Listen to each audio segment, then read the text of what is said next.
സമയം ഇപ്പോൾ വൈകുന്നേരം കേട്ടോ. നല്ലൊരു പാൽ ചായയുടെ കൂടെ പരിപ്പോടെ കഴിച്ച് എങ്ങനെ ഉണ്ടാവും?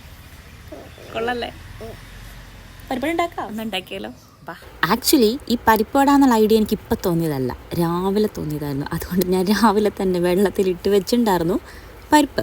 അങ്ങനെ ഇനി പരിപ്പ് കഴുകി വൃത്തിയാക്കിയ ശേഷം മിക്സിയിലിട്ടൊന്ന് ക്രഷ് ചെയ്തെടുക്കുക. പക്ഷേ ചെറുതായിട്ട് അരവ് കൂടിപ്പോയോ എന്ന് സംശയം. കുഴപ്പമില്ല, കുറച്ച് അരിപ്പൊടി അങ്ങ് ചേർത്താൽ മതി, കുഴപ്പമില്ല. നമുക്ക് നല്ല ക്രിസ്പി ആയിട്ട് സാധനം കിട്ടും. ഏത് പിന്നെ ഞാൻ ഇതിനകത്തേക്ക് ഉണ്ടല്ലോ ഇഞ്ചി വെളുത്തുള്ളി പേസ്റ്റ്, ഉപ്പ്, കറിവേപ്പില, കുറച്ച് മഞ്ഞൾപ്പൊടി, കുറച്ച് മുളക് പൊടി, ഇത്രയിട്ട് നന്നായിട്ട് മിക്സ് ചെയ്തു കേട്ടോ. ആമിക്ക് കൊടുക്കാനുള്ളത് ഞാൻ ആ മിക്സ് മാറ്റി വെച്ച ശേഷമാണ് പിന്നെയാണ് പച്ചമുളക് അരിഞ്ഞ് ചേർക്കുന്നത്. എല്ലാം കഴിഞ്ഞപ്പോഴും അടുത്ത് സവാള ചേർത്തില്ല. പിന്നെ 2 മിക്സിൻ്റെ അകത്തേക്ക് കൂടി സവാള ചേർത്ത് ആമിക്കുള്ളത് ആദ്യം വറുത്ത് മാറ്റി വെച്ചു കേട്ടോ.